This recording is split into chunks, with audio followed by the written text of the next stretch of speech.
Class 10th के बच्चे, good morning to all of you.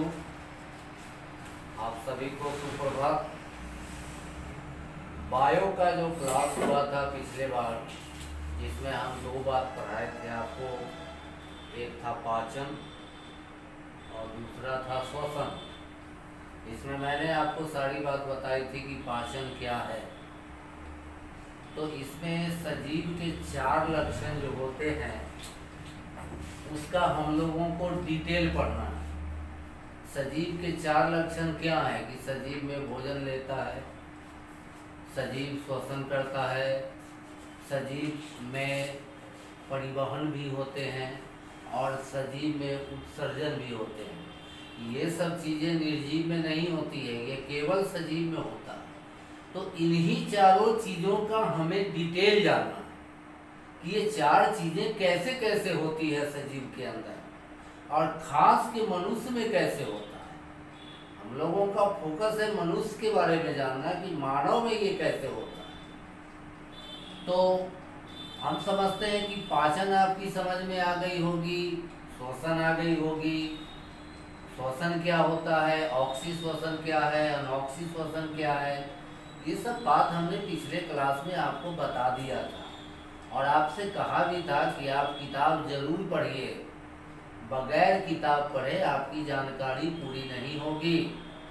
आपको किताब पढ़ना ही होगा और धीरे धीरे मन लगा के पढ़ना होगा। मन लगा करके पढ़ने का मतलब कि हम दुनिया की सारी बातों से बेखबर हो जाएं।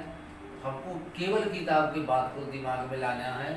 उस तरह से आप पढ़ेंगे तो जो कोई भी बात हमने नहीं बताया होगा, छूट गया होगा बताना, उसको भी आप कवर कर लेंगे पढ़ के, सेल्फ स्टडी करके। चलिए, अब पाचन और श्वसन के बाद हमको पढ़ना है परिवहन और उत्सर्जन। ये सभी चीजें एक ही चैप्टर में आती है, जैव प्रक्रम में। ये अलग नहीं है, जैव प्रक्रम के ही चैप्टर के ये चारों चीजें। तो परिवहन क्या होता है इसके बारे में आप सुनिए। परिवहन का मतलब होता है किसी चीज को एक जगह से दूसरी जगह ले जाना, ये परिवहन कहलाता है। बाजार वो चीज होता है जहां अक्सर गाड़ियों से सामान आती है और गाड़ियों से सामान फिर कहीं जाती है। तो ये जो काम हुआ इसी को हम परिवहन कहते हैं। तो आपको ये जान के आश्चर्य होगा कि हमारे शरीर में भी परिवहन होता है। आप खाते हैं, मुंह में भोजन जाता है आहार नली में, आपके ब्रेन को, आपके लीवर को, आपकी किडनी को, इस सबको भोजन कहाँ से मिलता है, किस तरीका से मिलता है। वहाँ की कोशिकाएं जो है, वहाँ का जो ऊतक है, हर सेल को भोजन चाहिए। हर सेल को भोजन नहीं मिलेगा तो उसका एनर्जी नहीं बनेगा। आपको मालूम है, श्वसन में पढ़ाया गया है कि ग्लूकोज के टूटने से ऊर्जा निकलती है, वही ऊर्जा हमारे शरीर के द्वारा इस्तेमाल होता है। आपकी हर एक्टिविटी में, आपके हर क्रियाकलाप में ऊर्जा का खर्च होता है। अभी जो हम बोल रहे हैं, कोई दौड़ रहा है, कोई खेल रहा है, कोई हंस रहा है, इस सब काम में ऊर्जा खर्च होता है और ये ऊर्जा हमको भोजन से आता है।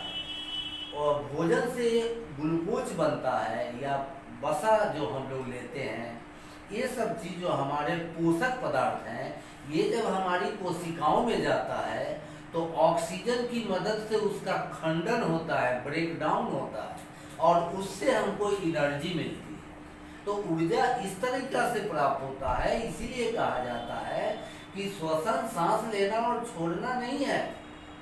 सांस लेना और छोड़ना तो हम ब्रीथिंग कहेंगे उसको। श्वसन तो सेल में होने वाली घटना है, श्वसन तो कोशिकाओं में होने वाली घटना है। श्वसन तो सेल में होता है, कोशिका में होता है।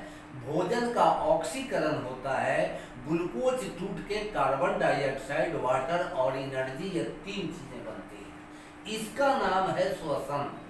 एक रासायनिक प्रक्रिया है, एक केमिकल चेंज है। ये फिजिकल नहीं है। फिजिकल हुआ, सांस लिया, सांस छोड़ा, ये फिजिकल है। लेकिन यहाँ तो केमिकल रिएक्शन हो रहा है। ये ऑक्सीजन हमारे ब्लड में मिलकर हमारे शरीर की प्रत्येक कोशिकाओं में डिस्ट्रीब्यूट हो रही है, वितरण हो रहा है उनका। सबको थोड़ा थोड़ा थोड़ा थोड़ा ऑक्सीजन बार बार मिलते जा रहा है और शरीर में एनर्जी के निर्माण की क्रिया रात दिन चलती रहती है। जब आप सोए रहते हैं, रेस्ट में रहते हैं, उस समय आपको कम एनर्जी की जरूरत है। तो आप देखते हैं कि जिस समय आप रेस्ट में होते हैं उस समय आपका श्वसन गति धीरे धीरे होता है, लेकिन जब आप दौड़ने लगते हैं, खेलने लगते हैं, उस समय आपके सांस लेने की गति क्या हो जाती है, बढ़ जाती है। तो श्वसन के द्वारा हमारा ऑक्सीजन ब्लड के साथ मिलके हमारी कोशिकाओं तक पहुंच जाता है और वहां पर कोशिकाओं में रासायनिक अभिक्रिया होती है जिसके द्वारा हमको एनर्जी प्राप्त होता है, ऊर्जा मिलती है। यही ऊर्जा हमारे हर काम करने के लिए आवश्यक है। तो ये था आपका श्वसन और पाचन। आप आराम से डिटेल से किताब के एक एक पेज को, सवाल केवल मनुष्य का नहीं है, सवाल है अन्य जीव जंतुओं का भी कि वो कैसे श्वसन करते हैं, उनमें श्वसन वाले कौन से अंग हैं, हम लोगों में श्वसन वाले कौन से अंग हैं। हम लोगों में फेफड़ा है, लेकिन हर जानवर में फेफड़ा नहीं है। अब जैसे फॉर एग्जांपल मैं बता दूं आपको, तिलचट्टा है या कीड़ा मकोड़ा है, उसमें फेफड़े नहीं है। हम लोगों के जैसा लंग्स नहीं है, उसमें कुछ और अंग है जिसके द्वारा वो सांस लेता है। फेफड़ा आपको मछली में भी नहीं मिलेगी, गिल के द्वारा उसमें श्वसन होता है। तो यही चीज को हमें जानना है कि किस जानवर में, किस जीव जंतु में किस तरह से ये क्रियाएं होती। उसको समझने के लिए आपकी किताब में केवल मनुष्य का ही नहीं है, चर्चा अन्य जीव जंतुओं में, जैसे अमीबा में विसरण होता है, विसरण द्वारा उसमें ऑक्सीजन जाता है। तो अब मनुष्य के अलावा कुछ और जीव जंतुओं का भी आपको याद रखना है कि उनका श्वसन अंग क्या है। तो ये सब तो आपको पहले की बात थी, आप उसको जरूर पढ़ेंगे किताब को। अब हमको पढ़ना है परिवहन और उत्सर्जन। परिवहन क्या है, आपको अभी अभी बताया कि कोई वस्तु एक जगह से दूसरी जगह जाती है, यही है परिवहन। आपके भी शरीर में परिवहन होता है, पेड़ पौधों में भी परिवहन होता है। बोलिए, मिट्टी के अंदर पानी है और पत्ते तक पानी पहुंचता है, तो ये परिवहन है। पत्ते में भोजन बनते हैं, प्रकाश संश्लेषण होता है और वो भोजन जड़ तक आता है। हर जड़ में भी कोशिकाएं हैं, वहां भी जाता है, छीप पर भी पहुंचता है। प्रत्येक प्लांट के, पेड़ पौधे की प्रत्येक कोशिकाओं में भोजन का वितरण है और प्रत्येक कोशिकाओं में जल का वितरण भी है और उसी जल के साथ खनिज लवण मिले होते हैं। मिट्टी के अंदर कैल्शियम, मैग्नीशियम, सोडियम, पोटासियम, ये सारी चीजें हैं जो पानी में घुल जाती है और जड़ के मूल रोम जड़ में होता है, उस मूल रोम द्वारा अवशोषित होकर सीधे पेड़ में ऊपर की ओर चढ़ता है। ये है परिवहन। ये है पौधे में परिवहन। पौधे में परिवहन वाले दो अंग हैं, एक का नाम है जाइलम और दूसरे का नाम है फ्लोएम। और जाइलम की भी बनावट होती है, इसको किताब में कई नाम से जाना गया है। किताब में लिखा है जटिल उत्तक, किताब में लिखा है संवहन उत्तक, है ना। तो जहां ये सब शब्द आ जाए आप समझ लीजिएगा कि ये बात जाइलम और फ्लोएम की हो रही है। संवहन उत्तक भी पेड़ पौधे में जाइलम और फ्लोएम है, जटिल उत्तक भी पौधे में जाइलम और फ्लोएम है। जटिल क्यों कहा गया? जटिल इसलिए कहा गया कि जाइलम में 4 घटक होते हैं, 4 वो चीज, 4 तरह के सेल से मिलके जाइलम उत्तक बना है, इसीलिए ये जटिल उत्तक कहलाया। सिंपल नहीं है। सिंपल कहते हैं जब सब सेल एक जैसा बना हो, एक डिजाइन का हो, तो वो सिंपल कहलाएगा, साधारण कहलाएगा। लेकिन अगर 4 अलग अलग तरह की कोशिकाओं को मिला के अगर कोई उत्तक बनता है तो उसी को हम लोग कहते हैं जटिल उत्तक। तो पेड़ पौधे में जाइलम और फ्लोएम जटिल उत्तक की श्रेणी में आते हैं। ये जटिल है। जाइलम में 4 घटक है, एक का नाम है ट्रैकीड, मैं ज़रा इंग्लिश में बोलता हूँ, आपको हिंदी किताब में लाल रंग से मिल जाएगा। Tracheid, vessel, xylem parenchyma, xylem fibre. Tracheid और भेसल का हिंदी नाम वाहिनी होता है। ये पाइप जैसा, ट्यूब जैसा बड़े बड़े आकार के सेल होते हैं, नलिकाकार होते हैं, और उन्हीं से पानी धीरे धीरे धीरे धीरे ऊपर की ओर चढ़ता है। आपने देखा होगा कि वृक्ष काफ़ी लंबा होता है और ज़मीन से कई कई फुट तक पानी को धीरे धीरे धीरे धीरे चढ़ना होता है। हर पत्ते में पानी होते हैं, हर तना में पानी होता है। तो ये जाइलम के जो 4 घटक हैं उनका फोटो भी यहाँ पर आपको दिया है। देखिए, जाइलम वाहिकाएं, ये है जाइलम वाहिका। देखिए पाइप के जैसा जैसा सेल होता है जाइलम में, किताब में सब दिया हुआ है। तो जाइलम, आइए भी देखिए, जड़ को काट के दिखाया है कि कैसे मिट्टी से पानी आ रहा है बीच में और बीच से चलेगा ऊपर की तरफ। तो ये किताब में हर तरह का डायग्राम दिया हुआ है। ज़रूरत है हमको उसको समझने का और कभी कभी पेंसिल से घर पर प्रयास करने का कि हम भी इसको बनाना सीख जाएं। क्योंकि अगर देखिए, आप पहली बार फिगर बनाएंगे तो थोड़ा टेढ़ा उड़ा हो जाएगा, सही नहीं होगा, लेकिन वहाँ आपको परीक्षा में जल्दी जल्दी बनाना होता है। इसलिए आपकी प्रैक्टिस अच्छी तरीके से होनी चाहिए कि आपको, देखिए, टेढ़ा होने का मतलब नहीं है, आपने जो चीज़ें हैं वो दिखा दिया सही से, बस आपका डायग्राम सही माना जाएगा और उस पर नंबर अच्छा मिलता है। डायग्राम बायोलॉजी में ज़रूरी है, जितना भी डायग्राम है उसका प्रयास कीजिए घर पे बनाने का, एक बार देखने का, कुछ दिमाग में याद रखने का। तो जाइलम का मेन काम है भूमि से, मिट्टी से जल और खनिज लवणों को पत्ते तक पहुंचा देना, क्योंकि प्रकाश संश्लेषण की क्रिया में जल भी एक जरूरी चीज़ है। आपको मालूम है ना कि प्रकाश संश्लेषण में 4 चीज़ें चाहिए, जल, कार्बन डाइऑक्साइड, क्लोरोफिल और सनलाइट। ये 4 चीज़ें पौधे को मिलता है तभी पेड़ पौधा प्रकाश संश्लेषण की क्रिया कर पाता है। अगर इस 4 में से कोई एक चीज़ अगर नहीं मिले तो प्रकाश संश्लेषण की क्रिया पेड़ पौधों में नहीं होगी। तो जाइलम का मेन काम है पानी को मिट्टी से पत्ते तक पहुंचाना, ये काम जाइलम का है। फ्लोएम का मेन काम है पत्ते में जो भोजन बनाता है पेड़ पौधा, ग्लूकोज के रूप में बनाता है, उस ग्लूकोज को पेड़ पौधे के हर सेल में दे देना, हर सेल में पहुंचा देना। तो जाइलम में जल की गति या मटेरियल की गति एक दिशा में होता है, नीचे से ऊपर की तरफ, लेकिन फ्लोएम में मटेरियल की गति, पदार्थ की गति दोनों तरफ है, ऊपर भी जाती है, नीचे भी आती है। तो ये दोनों दिशा में होता है, क्योंकि भोजन जो पत्ते ने बनाया उस भोजन की जरूरत जड़ की कोशिकाओं को भी होगी, वहाँ भी उसको भोजन चाहिए। तो इसलिए फ्लोएम में जो गति होती है वो नीचे भी और ऊपर भी होती है, लेकिन जाइलम में दोनों तरफ गति नहीं है, सीधा ऊपर की तरफ गति है। तो एक दिशा में गति होती है, फ्लोएम में दोनों दिशा में गति होती है। तो जैसे कि अभी हमने बताया कि जाइलम में 4 घटक हैं, 4 तरह की कोशिकाएं हैं, उसी तरह से फ्लोएम में भी मिलेगा।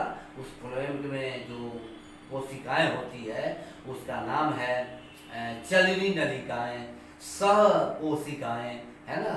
चलनी नलिकाएं और सह कोशिकाएं, इनका अंग्रेजी होता है sieve tube and companion cell. ये सब नली के जैसा, पाइप जैसा जैसा, थोड़ा जाइलम और फ्लोएम की कोशिकाओं में थोड़ा सा डिफरेंस होता है, लेकिन बनावट सबका पिलर जैसा ही है, सबका एकदम लंबा लंबा नली है। उसी नली से धीरे धीरे धीरे धीरे पेड़ पौधे में हर चीज़ें आती और जाती रहती है। तो जाइलम और फ्लोएम का काम आपने समझ लिया। ये तो पेड़ पौधे में परिवहन का काम जाइलम और फ्लोएम द्वारा होता है, लेकिन जो बड़े बड़े जीव जंतु हैं जैसे मनुष्य हैं, तो अब मनुष्य में मटेरियल एक जगह से दूसरी जगह कैसे जाती है। जैसे आपको मैं बताता हूँ, एक बात समझा रहा हूँ कि आपने भोजन मुंह में लिया, वो भोजन आपके अमाशय में आ गए, अमाशय से आपके भोजन छोटी आंत में गए, छोटी आंत में अवशोषित हो गया। अवशोषित होने के बाद ब्लड सर्कुलेशन में खून की नलिकाओं में चला गया और खून की नलिकाएं शरीर के हर भाग में जाल की तरह, एकदम जाल नेटवर्क की तरह बिखरा हुआ है, एकदम नेटवर्क बनाए हुए है।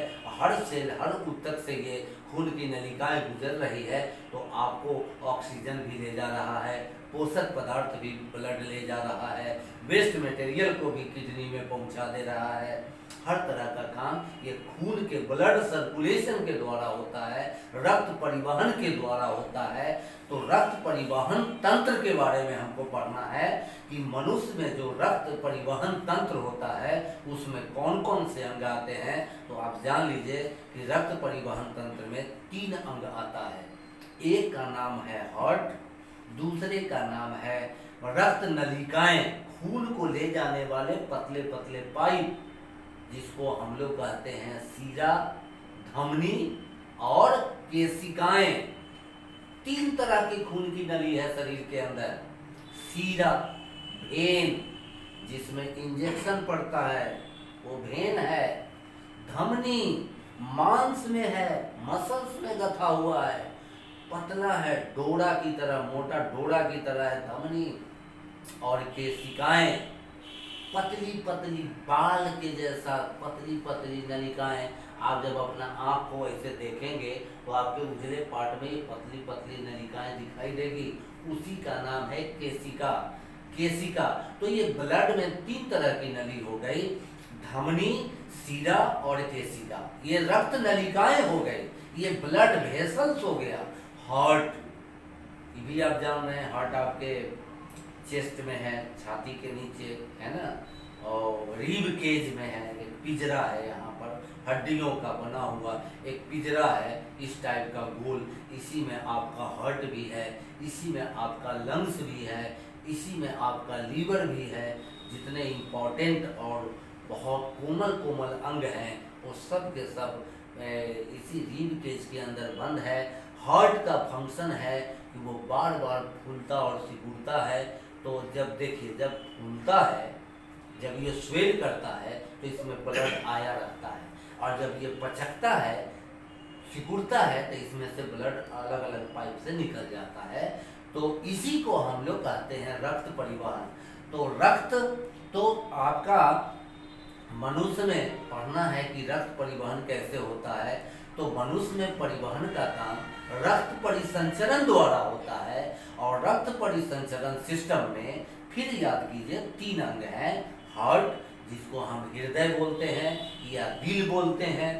उसके बाद रक्त नलिकाएं हैं, जिसको हम लोग धमनी, सीरा और केशिका कहते हैं। और ब्लड भी आपको पता है, ब्लड में 3 तरह का सेल होता है, लाल रक्त कण, श्वेत रक्त कण और पट्टिकाणु या प्लेटलेट बोलते हैं।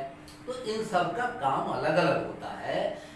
रक्त का जो आरबीसी होता है, जिसको हम लोग लाल रक्त कण कहते हैं, ये श्वसन गैसों का कैरियर है। कैरियर माने ढोने वाला। श्वसन गैस तो 2 ही है, ऑक्सीजन, कार्बन डाइऑक्साइड। तो इनको आपके शरीर में एक जगह से दूसरी जगह ले जाने वाला जो रक्त कोशिका है, उसको हम लोग कहते हैं लाल रक्त कण। इसी का अंग्रेजी नाम है रेड ब्लड सेल, और कहीं कहीं इसका एक और भी नाम है इरिथ्रोसाइट।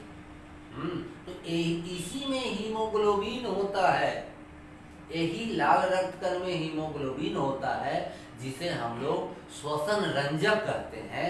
इसी के द्वारा ये चीजें एक जगह से दूसरी जगह आपका श्वसन गैसों को ले जाने का काम वही हीमोग्लोबिन करता है, जो लाल रक्त कण में होता है। तो इसके लिए हमको हार्ट की बनावट भी पढ़ना है, और ब्लड आपके शरीर में कहाँ से कहाँ आता है, इसकी पूरी जानकारी लेनी है। आसान काम नहीं है। अरे समझने वाले के लिए तो सब आसान है, नहीं समझने वाले के लिए तो आसान चीज भी मुश्किल है, ये तो बात पक्का है। तो आपको सबसे पहले मनुष्य में हार्ट की बनावट का आप ये फोटो, एक छोटा सा आपके लिए हम फोटो ये दिखा रहे हैं। जैसे आप देख रहे हैं कि ये एक पपीता की तरह का अंग है, देखने में बिल्कुल पपीता जैसा लग रहा है। तो जैसे आप अगर पपीता को ऊपर से देख रहे हैं और पपीता को अगर बीच से काट देंगे तो आपको पपीता के अंदर लाल गुद्दा दिखाई देगा, बीच में खाली जगह दिखाई देगा, है ना, और उसमें काले काले उसके बीज दिखाई देंगे। उसी तरीका से आपके हार्ट को काट के यहाँ दिखाया गया है बीच से। इसमें 4 चैम्बर यानी 4 कोठरी होते हैं। किताब में आप देखेंगे ऊपर वाला दोनों कोठरी को हम लोग अलिंद बोलते हैं और नीचे वाला दोनों कोठरी को हम लोग नीलय बोलते हैं। अलिंद और नीलय, 2 गो अलिंद है ऊपर में और 2 गो नीलय है नीचे में, है ना। अलिंद जो बाईं तरफ होगा उसका नाम होगा बायां अलिंद, जो दाईं तरफ होगा उसका नाम होगा दायां अलिंद है। उसी तरह नीलय है और जगह जगह पे भाल्व है, अंदर में हार्ट में भाल्व लगा हुआ है। उनका भाल्व किस लिए है? एक दिशा में गति। एक दिशा में गति क्या होता है कि आपके अलिंद में जो ब्लड आया वो नीलय में आ जाएगा, नीचे सीधा उसी भाल्व से होके आ जाएगा। लेकिन अब नीलय से वो ब्लड आपका दोबारा अलिंद में नहीं जा सकता है, वो तो भाल्व है, रोक देगा। कहता है ना कि आने तो देंगे लेकिन इस रास्ते आपको जाने नहीं देंगे। जाने का रास्ता आपका अलग से होगा, आपको आने देंगे लेकिन जब हम बंद हो जाएंगे तो आपको इस रास्ते हम जाने नहीं देंगे। तो वही काम है भाल्व का, एक दिशा में गति देता है वो। अब फिर निकलने का अलग अलग रास्ता है, अलग अलग पाइप बना हुआ है, अलग अलग नलिका बना हुआ है। आप कहीं पे देखेंगे फुसफुस धमनी लिखा हुआ है, कहीं पे देखेंगे फुसफुस सीधा लिखा हुआ है, कहीं पर आप देखेंगे भाल्व लिखा हुआ है। तो ये सब चीज़ों को आप देखिए कि कैसे ब्लड कैसे आया आपके हार्ट में और ब्लड आपके हार्ट से निकल के किधर गया, कहाँ से कहाँ गया, इसी को जानना है। यही है रक्त परिवहन, इसी को रक्त परिसंचरण भी कहते हैं। विलियम हार्वे नामक वैज्ञानिक ने रक्त परिसंचरण की खोज किया था मनुष्य में या अन्य कशेरुकी जंतु में। कशेरुकी जंतु हम लोग उसको बोलते हैं जिसमें बहुत तरह के सिस्टम लगे हैं, नर्वस सिस्टम, डाइजेस्टिव सिस्टम, पाचन तंत्र, श्वसन तंत्र, तंत्रिका तंत्र और रीढ़ की हड्डी, वो सब चीज़ें जिसमें होते हैं उसको हम लोग कशेरुकी जंतु बोलते हैं। तो ये तो हमारे हार्ट की बनावट है, ये हार्ट में ये 4 कोठरी है। हार्ट के किस चैम्बर में कौन सा ब्लड आता है, जैसे अभी अभी बताया कि 2 अलिंद है ऊपर में, 2 कोठरी और 2 नीलय है नीचे में, है ना। तो अलिंद से नीलय में आता है। और आपको ये जान के भी आश्चर्य होगा कि आपका जो हार्ट में 2 अलिंद ऊपर की तरफ है, वो दोनों अलिंद में 2 तरह के ब्लड हैं। अब ये 2 तरह का ब्लड क्या होता है? एक ब्लड होता है जिसको हम लोग बोलते हैं शुद्ध रक्त, एक ब्लड होता है जिसको हम लोग बोलते हैं अशुद्ध रक्त। बायोलॉजी की भाषा में शुद्ध रक्त हम लोग बोलते हैं उस ब्लड को जिसमें ऑक्सीजन मिक्स है, वो कहलाएगा प्योर ब्लड। और जिस ब्लड में कार्बन डाइऑक्साइड मिक्स है वो कहलाएगा इम्प्योर ब्लड या अशुद्ध रक्त कहलाएगा। तो आपके अलिंद में ऊपर वाला जो 2 कोठरी है उसमें एक में शुद्ध रक्त है और दूसरे में अशुद्ध रक्त है, समझे। और ये आते भी हैं अलग अलग रास्ते से और फिर नीचे आके नीले में आके ये फिर अलग अलग रास्ते से अलग अलग जाते हैं। अशुद्ध रक्त जो होगा वो चला जाएगा लंग्स में, फेफड़ा में, और शुद्ध रक्त जो होगा वो आपके बॉडी में चला जाएगा। तो एक बार में आपके हार्ट में दोनों ब्लड आ रहा है, शुद्ध भी और अशुद्ध भी। इसी को हम लोग कहते हैं दोहरा परिसंचरण, डबल सर्कुलेशन। यही चीजें हैं दोहरा परिसंचरण। दोहरा परिसंचरण जो होता है मनुष्य में यही है कि एक में इम्प्योर ब्लड है, दूसरे में प्योर ब्लड है। ये दोनों नीचे आ गया, नीचे वाले चैम्बर में। अब यहाँ से ऐसे निकलेगा और ये ऐसे निकल के लंग्स में जाएगा, फेफड़ा में जाएगा। फिर फेफड़ा से CO2 बाहर नाक द्वारा और O2 अंदर, माने वही ब्लड जो कार्बन डाइऑक्साइड लेके आया था, जब कार्बन डाइऑक्साइड को नाक से निकाल दिया तो फिर वो ब्लड ऑक्सीजन ले लिया, ऑक्सीजन ले लिया तो अब ये बॉडी में जाएगा, तो बॉडी में जाएगा, बॉडी के शरीर में हर कोशिकाओं को ऑक्सीजन डिस्ट्रीब्यूट करेगा, यही है रक्त परिवहन। तो एक डायग्राम तो ये बड़ा जरूरी है कि आप हार्ट की बनावट समझिए, इसके अंदर जो जो पाइप लगे हुए हैं उस सब के नाम समझिए, उस सब के काम समझिए। आखिर इसी किसी पाइप से ना सारे ब्लड आते जाते रहते हैं। देख लीजिए ऊपर में कितना पाइप लगा हुआ है, साइड में ये पाइप है, ये पाइप है। तो इस पाइप को, इस नलिका को हम लोग, सबका नाम अलग अलग है, इसकी जानकारी रखेंगे। और एक दूसरा भी चीज है इसमें जिसको हम लोग कहते हैं, आपके शरीर में देखिए ब्लड कैसे आया, वो ये है आपका हार्ट, ये बीच वाला हार्ट है, ये है फेफड़ा, ये ऊपर में फेफड़ा है, लंग्स, और ये आपका बॉडी पार्ट्स बता रहा है ये। तो आप देख रहे हैं कि फेफड़ा से हार्ट जुटा हुआ है और दूसरे पाइप से बॉडी में जा रहा है, फिर हार्ट में आ रहा है और फिर फेफड़ा में जा रहा है। ये डायग्राम को भी हमें समझना है कि आपके शरीर में ब्लड कहाँ से आ रहा है, किस चैम्बर में आ रहा है और फिर वहां से कहाँ जा रहा है, ये हमको याद रखना है। तो ये दो डायग्राम आपके लिए मस्ट है, बहुत जरूरी है समझने के लिए। तो रक्त परिवहन हम लोग इसी को बोलते हैं कि इस तरीका से आपके शरीर, देखिए आप सोए हैं, जगे हैं, उससे कोई मतलब नहीं है, ये काम आपके शरीर में 24 घंटा चलता रहता है, हर समय चलता रहता है। खून का आना, खून का जाना ये आपके बस में नहीं है कि आप इसको रोक देंगे, ये आप नहीं रोक सकते, ये आपकी अनैच्छिक क्रियाएं हैं। ये आपका हाथ उठाना आपके हाथ में है, ये अच्छी क्रियाएं हैं, लेकिन ब्लड सर्कुलेशन अनैच्छिक क्रिया है, वो अपने आप चलता रहता है शरीर में 24 घंटा, वो हमेशा चलता रहता है, वो अपने चक्र को पूरा करता है, बार बार पूरा करता रहता है, हर बार पूरा करता रहता है, बार बार आता है जाता है, आता है जाता है, ये काम शरीर में स्वतः चलती रहती है। और फिर ई क्या डायग्राम है, ये डायग्राम क्या है सो समझिए।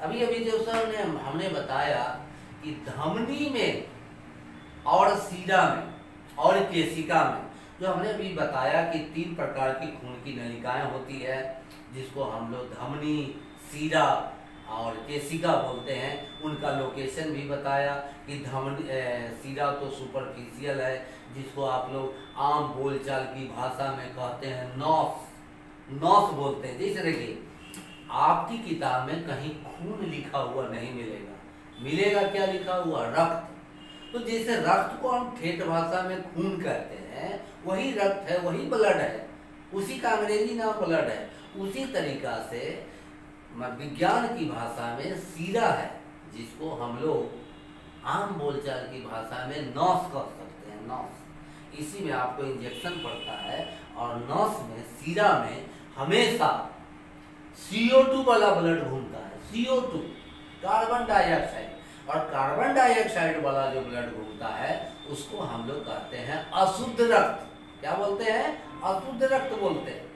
अब धमनी तो आपको दिख नहीं रहा है, वो तो हम जब इसको चीरेंगे तो वो मोटा मोटा धागा की तरह का पतला पतला मांस में गथा हुआ है, और वो धमनी में हमेशा शुद्ध रक्त रहता है। शुद्ध माने O2 मिला हुआ ब्लड है। तो धमनी से शुद्ध रक्त का परिवहन होता है और सीरा से अशुद्ध रक्त का परिवहन होता है।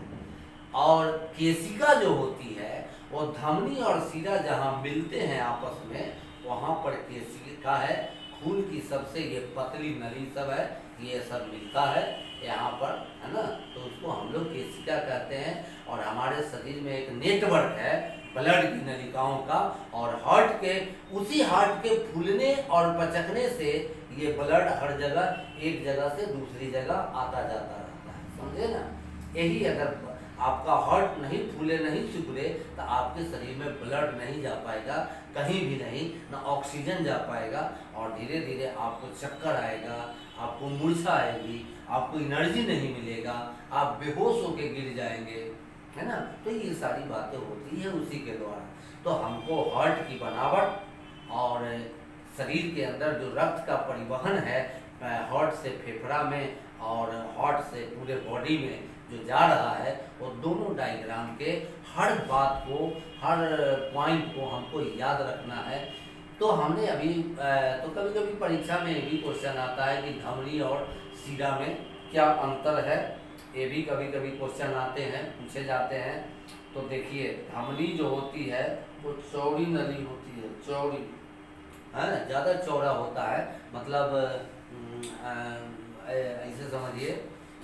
और सीरा जो होता है वो थोड़ा पतली नली। देखिए, आपका ये धमनी और ये आपका सीरा है, ठीक है, सॉरी, ये है सीरा, ये सीरा है और ये है धमनी।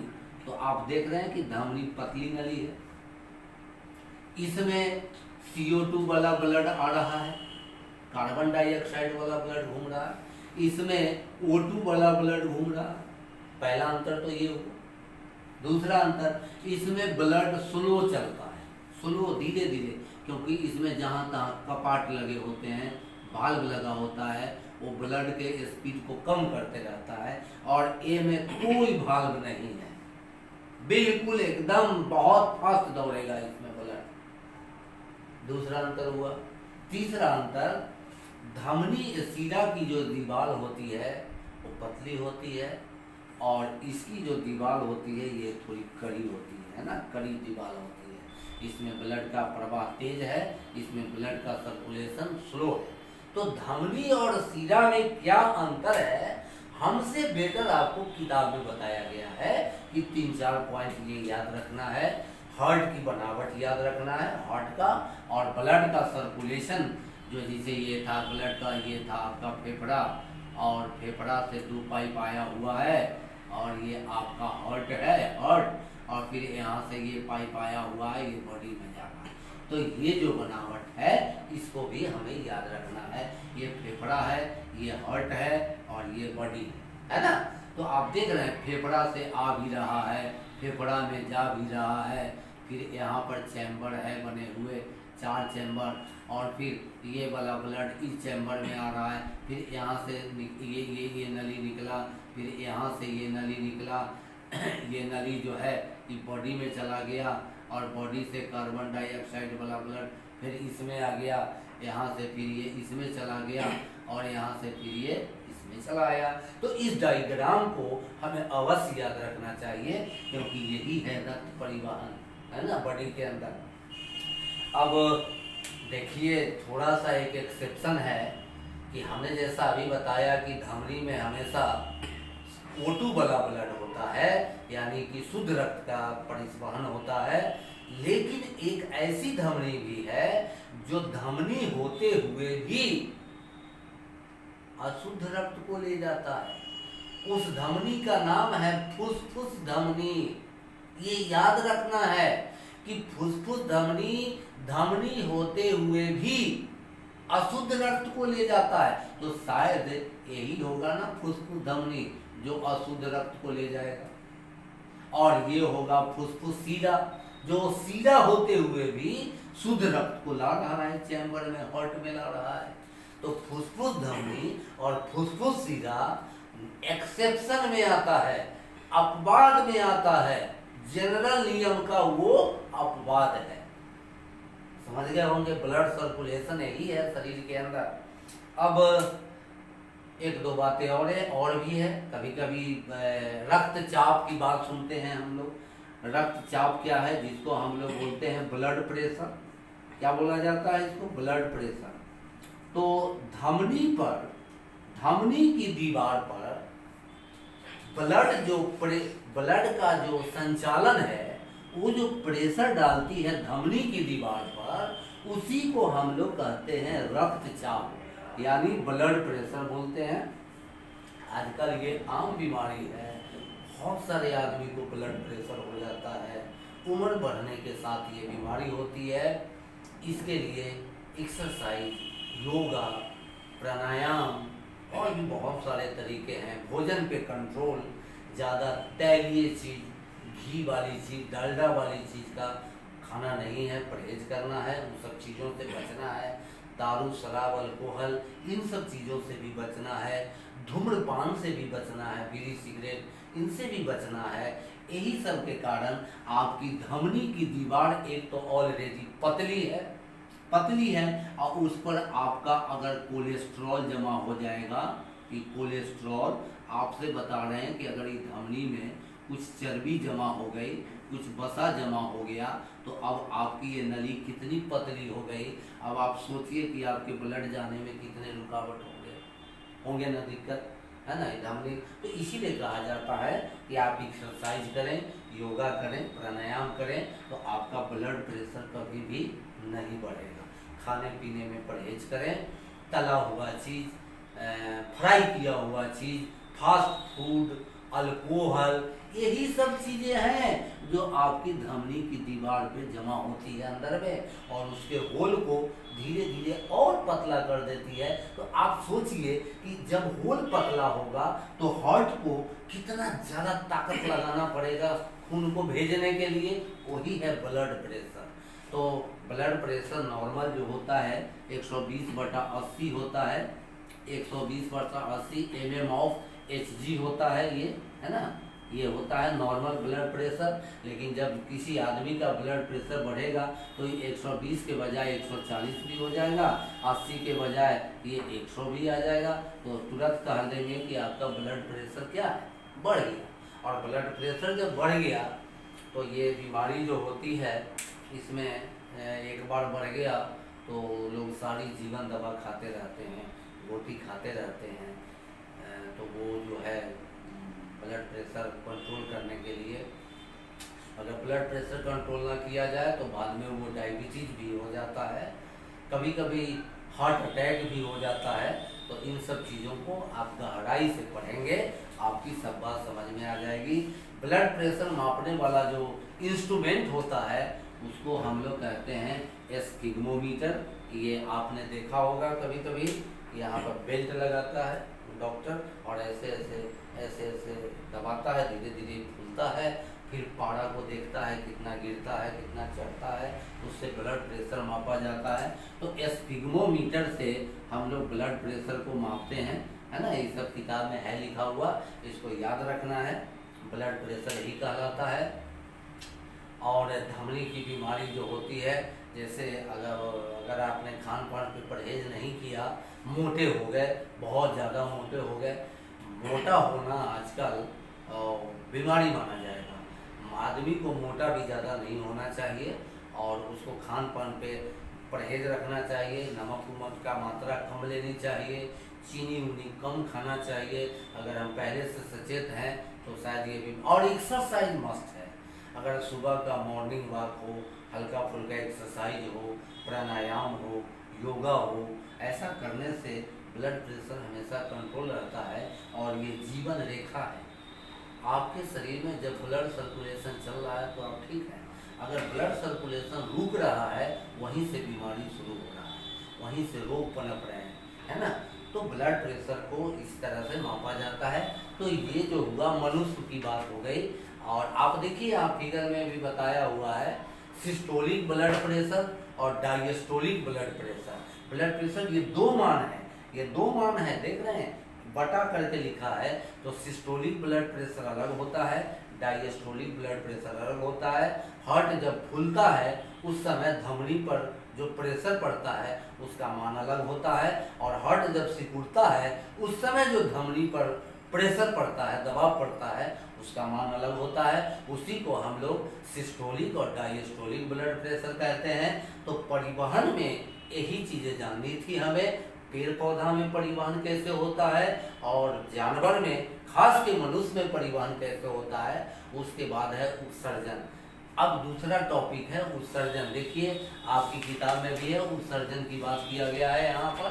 देखिए ये आपका उत्सर्जन, आप देख लीजिए, आप फिगर उत्सर्जन पे आ गए। तो इन चीज़ों को अगर आप बात को दिमाग में रखेंगे और एक बार आप थोड़ी पढ़ लेंगे, पढ़ने का मतलब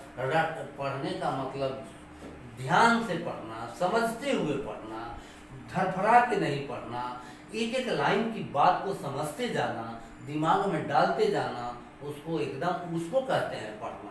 पढ़ने का मतलब ये नहीं कि हम जोर जोर से पढ़ना भाई पढ़ना, उल्टे जा रहे हैं, पढ़ते जा रहे हैं, कुछ नहीं समझ रहे हैं, अब भागे जा रहे हैं, वो नहीं है पढ़ना। पढ़ने का मतलब मन से दुनिया की तमाम बातों को दिमाग से निकाल के किताब की के सागर में डूब जाएं, उसकी बात को समझने का प्रयास करें, उसको कहा जाता है अध्ययन, स्टडी उसको बोला जाता है। तो आप जितना गंभीरता से पढ़ेंगे उतना जल्दी समझ में आ जाएगा। अब चलिए आइए, उत्सर्जन की बात है तो जीव जंतुओं में उत्सर्जन भी एक जैविक प्रक्रिया है। उत्सर्जन का मतलब क्या होता है? हमारे शरीर रूपी मशीन में हमेशा कुछ न कुछ विषैला, गंदा, जहरीला पदार्थ बनते और उसको हम समय समय पे बाहर निकालते हैं, यही है उत्सर्जन। जैसे हर कोई मूत्र त्यागता है, वो उत्सर्जन है। हर कोई मल त्यागता है, वो भी उत्सर्जन है। अगर मल नहीं त्यागे जीव जंतु तो उसको पेट में रोग हो जाएगा, गैस बनते हैं, कंस्टिपेशन हो जाता है, कब्जियत हो जाती है, खाने की इच्छा नहीं होती है, और भी कई तरह के प्रॉब्लम हो जाते हैं। इसलिए जो आदमी सुबह शाम मल त्याग रहा है उसका पेट का फंक्शन ठीक रहता है और उसको खाने की रुचि भी हमेशा बनी रहती है। पेशाब है, मूत्र जिसको बोलते हैं, वो आपके ब्लड की गंदगी, यूरिया है। देखिए, यूरिया बनता है लीवर में, जिसको हम बोलते हैं यकृत। लीवर अपने काम में, अपने कार्यक्रम में, लीवर का जो काम है उसी काम में यूरिया बनता है। यूरिया एक जहरीला नाइट्रोजन युक्त पदार्थ है जिसकी हमारे शरीर को कोई जरूरत नहीं है। उस यूरिया का निर्माण लीवर में होता है और ब्लड में वो लीवर उसको छोड़ देता है, ब्लड में डाल देता है। ब्लड जब वो किडनी में आती है, जिसको हम लोग वृक्क कहते हैं, जब वो किडनी में आता है तो उसी यूरिया को, एक्सेस वाटर को, एक्सेस लवण को, साल्ट को वो क्या करता है, किडनी अलग करते जाता है, छानते जाता है, निकालते जाता है और हम समय समय पे पेशाब करते रहते हैं। यही है उत्सर्जन। तो आपके शरीर में भी 2 किडनी है जो सेब के बीज के आकार का होगा। ये डायग्राम आप देखिए ध्यान से, एक किडनी ये है और दूसरा किडनी ये है। ये आपके कहाँ पे है ये किडनी? कमर के ठीक ऊपर, थोड़ा सा ऊपर, और रीढ़ की हड्डी के दोनों तरफ 2 किडनी लगा हुआ है। सेब के बीज जैसा होता है, थोड़ा बड़े आकार का किडनी होता है। इसका काम है ब्लड को छानना, हर समय ब्लड इसमें छानता रहता है और खून की गंदगी आपके मूत्राशय में, यूरिनरी ब्लैडर में, ये है ना यूरिनरी ब्लैडर, यहाँ पे होता है ढोरी के नीचे, ये है यूरिनरी ब्लैडर। इसमें बूंद बूंद बूंद बूंद आगे दोनों जमा होता रहता है। जब ये ब्लैडर भर जाता है पूरा पेशाब से, तब ये सूचना दिमाग को जाती है नर्वस सिस्टम के द्वारा और आपको तुरंत पेशाब लगता है और आप मूत्र त्यागते हैं। तो ये जो मूत्र का निर्माण है, इसी में यूरिया भी आ गया है, पानी भी एक्सेस पिए है वो भी आ गया है, साल्ट भी आ गया है, ये सारी चीजें उसमें आ गई और वो आपके शरीर से बाहर निकल गया। ये है उत्सर्जन। मल त्यागना भी उत्सर्जन है, पेशाब त्यागना भी उत्सर्जन है। तो अब जरा हमको किडनी का फंक्शन जानना है कि किडनी होता कैसा है। तो देखिए, बाहर से आप किसी चीज को देखेंगे तो कुछ और दिखेगा और जब आप उसके अंदर को काट के देखेंगे तो फिर कुछ और दिखेगा। जैसा अभी अभी हमने हार्ट में बताया, तो बाहर से कुछ और है, अंदर से कुछ और है। तो किडनी को जब काट के देखा गया, वैज्ञानिकों ने देखा, तो उसमें छोटी छोटी मशीन 10-10 करोड़ की संख्या में एक एक किडनी में लगा हुआ है। उसी एक इकाई को हम लोग कहते हैं नेफ्रॉन। मतलब ये जो फोटो है, ऐसा 10-10 करोड़ एक एक किडनी में लगा हुआ है। ये मशीन, ये है फिल्टर करने वाला मशीन, इसी को हम लोग कहते हैं नेफ्रॉन। तो परीक्षा में बराबर पूछा जाता है कि नेफ्रॉन की बनावट, इसमें एगो कप जैसा ऊपर में है, उसमें खून की नली का गुच्छा है, बंच है, जिसका नाम है ग्लोमेरुलस, ओवेन कैप्सूल, लूप ऑफ हैनले, है ना। तो आप देखिए कि जैसे ई एगो मशीन यहाँ लगा हुआ है, इसमें यहाँ भी एगो मशीन लगा होगा, यहाँ भी मशीन लगा होगा, यहाँ भी, तो यही है नेफ्रॉन।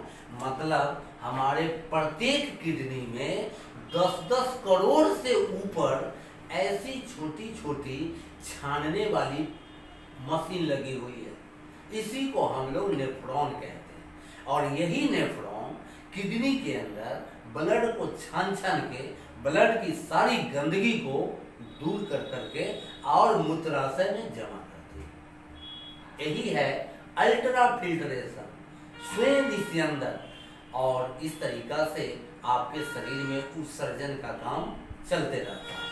तो जैसे गंगा मैया हिमालय से निकलती है, कई राज्य होते हुए बंगाल की खाड़ी में गिर जाती है, इसके बीच में कई स्टेट आते हैं, तो सारे स्टेट की गंदगी कहाँ जाती है? बंगाल की खाड़ी जाती है ना। वहाँ पर कितने गंगा के किनारे लोग बर्तन मारते हैं, मवेशी को नहलाते हैं, कितना गंदगी उस पानी के अंदर होता है। उसी तरह से ब्लड जब आपके शरीर में दौड़ता है तो सब सेल, सब कोशिका, हर ऊतक, हर अंग अपन अपन गंदगी में छोड़ते जाता है, लेते जाते हैं, और ये सब को अलग करने का काम किडनी करता है। तो किडनी जो है हमारा मेन उत्सर्जी अंग कहलाता है, वो किडनी हमारा मेन उत्सर्जी अंग है। और किडनी के अंदर जो छोटी छोटी इकाई है, छानने वाली जो एक एक मशीन है, उसी मशीन का नाम है नेफ्रॉन। और ये मशीन की संख्या हर एक किडनी में 10 करोड़ से ऊपर है। तो आप सोच लीजिए 10 करोड़ ई में और 10 करोड़ ई में फैक्ट्री लगा है, तो ब्लड को छानता ही ना रहेगा दिन रात। तो इस तरह से ब्लड को छाना जाता है, छानने की क्रिया होती है, और इस तरीका से ब्लड छन के और आपकी गंदगी आपके शरीर के बाहर होती है। पेड़ पौधे में उत्सर्जन का काम स्टोमेटा से भी होता है, जिसको हम लोग रंध्र बोलते हैं। पत्ते में छोटे छोटे छिद्र होते हैं, आखिर उससे श्वसन गैसों का आदान प्रदान होता है कि नहीं, ऑक्सीजन कार्बन डाइऑक्साइड का लेना देना होता है कि नहीं वायुमंडल में, वो हो गया। दूसरा, तने में जो छाल होते हैं, बार्क होता है, वो भी पेड़ पौधे का उत्सर्जी पदार्थ। पेड़ पौधे में उत्सर्जन के अलग अलग तरीके हैं। हम लोगों में एक के तरीका है किडनी वाला, बस किडनी से हमारा उत्सर्जन होता रहता है। अब अगर किसी आदमी का किडनी फेल हो जाए, काम नहीं करे, तब उसके बचने का 2 ही उपाय बचा।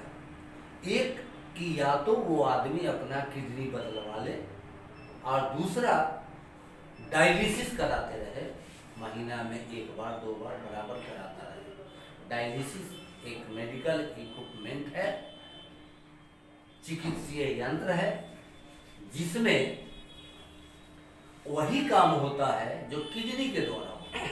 हमारी किडनी नहीं काम कर रही, तो हमारे ब्लड में तो गंदगी जमा होते जा रहा है, तो हमारी गंदगी जब जमा होते जा रहा है तो भयंकर बीमारी एक दिन जन्म लेगा। तो इसीलिए हम लोग अगर डायलिसिस कराएं, अपना शरीर का ब्लड निकलवा के मशीन में छनवावें, वही है डायलिसिस। मशीन छान के आपके यूरिया वेस्ट मटेरियल को अलग कर देगा और फ्रेश करके आपका ब्लड फिर आपके शरीर में डाल देगा। ये है आपका डायलिसिस, इसी को कहते हैं डायलिसिस। लोकनायक जयप्रकाश नारायण को भी डायलिसिस पे रखा गया था बहुत लंबे समय तक, तब जाकर वो जीवित रहे थे।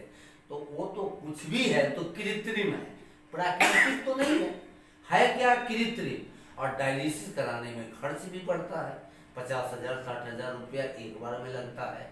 आप महीना में जितना डायलिसिस कराएंगे उतना ज़्यादा आपकी लाइफ बढ़ेगी। तो ये तो है किडनी की जो बात है, तो किडनी प्रकृति का उपहार है, ब्लड को छानने वाली मशीन है, यूरिया को अलग करने वाली मशीन है, शरीर के ब्लड की गंदगी को अलग करने वाला ये मशीन है। 2 की संख्या में है ये किडनी, आपके कमर के ऊपर और रीढ़ की हड्डी के दोनों तरफ 2-2 किडनी है। इन दोनों किडनियों में 10-10 करोड़ से भी ऊपर की संख्या में छोटी छोटी इकाइयां हैं, छोटे छोटे छानने वाले उपकरण लगे हुए हैं, उनको हम लोग नेफ्रॉन कहते हैं। एक नेफ्रॉन का बनावट ये दिखाया गया है। इसको भी डायग्राम बनाएंगे आप, इसको भी डायग्राम बनाएंगे आप इस तरह के बनाना शुरू करेंगे तो आपके दिमाग में जरूर कुछ ना कुछ बात रहेगी। 100% नहीं रहेगी, 60% तो रहेगी, 75% तो रहेगी, 80% तो रहेगी दिमाग के अंदर। तो करने से होता है, पढ़ने और समझने से होता है, ऐसे नहीं होता है किसी को भी। तो यही कहलाता है डायलिसिस। दूसरा तरीका है कि कुछ लोग डायलिसिस बार बार नहीं करा के एक के बार अपना किडनी बदलवा लिए, ऑपरेशन करा के, लंबा ऑपरेशन हुआ, लंबा कोई आदमी से किडनी ले लिया गया और उसके आपकी किडनी को हटा के उसकी किडनी को लगा दिया गया। ऐसे बहुत सारे लोग हैं दुनिया में जो किडनी ट्रांसप्लांट इसी को कहते हैं, किडनी ट्रांसप्लांटेशन। और इस तरीका से किडनी ट्रांसप्लांटेशन करा के आदमी को नया जिंदगी मिल जाता है और वो आदमी जिंदा रहता है ना। तो यही कहलाता है किडनी की बीमारी। और आपको स्टेप बाय स्टेप सबको पढ़ना है। तो जैव प्रक्रम की जो बात है क्लास 10th के बच्चों को जो हुआ वो आपका आज एक लेसन का काम कंप्लीट होगा। हमारी दूसरी मुलाकात में हम लोग दूसरे लेसन के लिए आएंगे। लेकिन हर बच्चों को मैं बोलना चाहूँगा, बताना चाहूँगा कि आप पढ़ के आइए, पढ़ने का काम अपना जारी रखिए और हमारे लेक्चर को टाइम टू टाइम आप सुनते रहिए और तब आप क्वेश्चन बनाने को शुरू कीजिए तो आपका क्वेश्चन सब का सब बनेगा। कभी भी क्वेश्चन पर अटेम्प्ट बिना पढ़े नहीं करना है।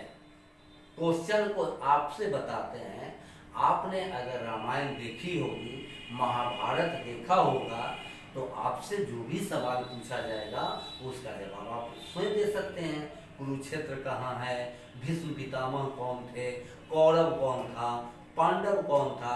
तो महाभारत देखने से जैसे आपको जानकारी मिलती है, किताब पढ़ने से जानकारी मिलती है, तो उसी तरह की बात यहाँ भी है कि जब आप किताब को स्टेप बाय स्टेप पढ़ेंगे तो आपके अंदर सारी बात आ जाएगी दिमाग के अंदर। और तब जब आप क्वेश्चन बनाने के लिए निकलेंगे, जब आप अभ्यास को सॉल्व करने के लिए निकलेंगे तो आप पाएंगे कि आपसे सारा सवाल का जवाब बनता जा रहा है, क्योंकि आपने मन से पढ़ा है तो आपके मन के अंदर ये सब बात है बैठा हुआ।